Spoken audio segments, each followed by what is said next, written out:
सुनने वालों को मेरा नमस्कार। मैं हूं गोपाल गुप्ता अपने चैनल समय की बात के साथ। आज का विचार मेरे शिक्षक डॉक्टर हिलाल अहमद के एक वाक्य पर केंद्रित है। वाक्य अब से लगभग 25 वर्ष पुराना है, जब मैं स्नातक द्वितीय वर्ष बीए ऑनर्स राजनीति विज्ञान का छात्र था।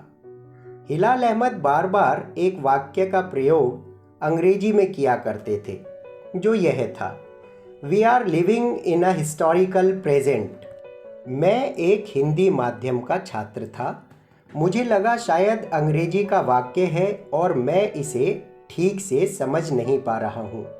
लेकिन मेरी एक अंग्रेजी भाषी मित्र भी भ्रमित थी और उसने पूछ ही लिया, excuse me sir, how can it be possible. मैं भी यही सवाल पूछना चाहता था, यह कैसे हो सकता है? जो वर्तमान है वह इतिहास कैसे हो सकता है? हिलाल अहमद की एक दुर्लभ विशेषता यह थी कि वे जो विद्यार्थी जिस भाषा में बात करता था उसी भाषा में उसका जवाब दिया करते थे। तो उन्होंने पहले मेरी महिला मित्र को अंग्रेजी में जवाब दिया। मेरे भाव देखकर उन्हें लगा शायद इसे अभी समझ में नहीं आया है, जो सच भी था। फिर मुझे जवाब देते हुए उन्होंने अपने हाथ में ली हुई चौक का एक टुकड़ा तोड़कर ऊपर उछाल दिया और मुझसे पूछा, तुमने चौक को ऊपर जाते कब देखा? मैंने उत्तर दिया, अभी। उन्होंने मेरी बात पूरी की, मतलब वर्तमान, और अपनी बात को आगे बढ़ाया। लेकिन चौक तो नीचे गिरकर इतिहास बन चुकी है। तो दोस्तों, मेरे कहने का मतलब यही था, जो अभी हम कर रहे हैं वह इतिहास बन जाता है या बन रहा है। हमारा इतिहास खराब ना कहलाए, इसलिए अपने वर्तमान में क्या करने जा रहे हैं उस पर हमें पूरा ध्यान देना चाहिए। साथियों, हमारा वर्तमान अभी बड़ा निराशाजनक है। लॉकडाउन का समय है और मोबाइल और संचार माध्यम ही मनोरंजन के साधन बने हैं। उसमें भी बच्चों का हस्तक्षेप है। तो ज़्यादा समय टीवी स्क्रीन पर हास्य कार्यक्रमों का कब्जा रहता है।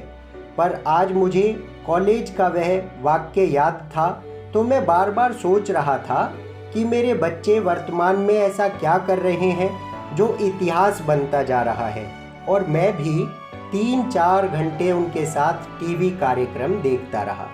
फिर सोचता रहा, क्या भारत में भी आपको एक नई मसाज करेगी से इतिहास बनाएगा?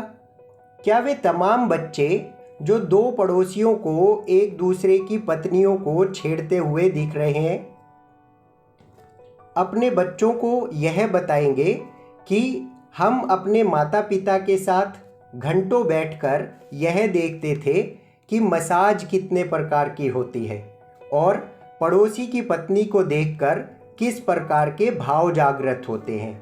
यहाँ यह बात जरूर मेरे ध्यान में आई कि इसी टीवी स्क्रीन पर कौन बनेगा करोड़पति, साईं बाबा, अहिल्याबाई और इसी तरह के न जाने कितने प्रेरणादायी और ज्ञानवर्धक कार्यक्रम भी आते हैं। आखिर फैसला तो हमारा ही है, हमें किसी ने बांध कर नहीं बैठाया है, बल्कि इसके अलावा इंटरनेट की सुविधा ने हमें और अनंत विकल्प दे दिए हैं कि हम अपने वर्तमान का प्रयोग कहाँ करें। माफ़ कीजिए, आपके कुछ फल और ले रहा हूँ। देखिए, वर्तमान में देखी, कही, सुनी, महसूस की गई और बोली जाने वाली हर बात इतिहास तभी बनती है जब वह हमारे चेतन मन से होकर अवचेतन मन में चली जाती है। लेकिन हम तो स्क्रीन के आगे, चाहे वह मोबाइल की हो या टीवी की, आंखें खोलकर ऐसे बैठ जाते हैं कि फिर आंखें बंद होने का नाम ही नहीं लेती। न जाने क्या क्या आंखों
चैनल समय की बात को सब्सक्राइब कर लें और कुछ और ऐसे ही विचारों का आनंद लें।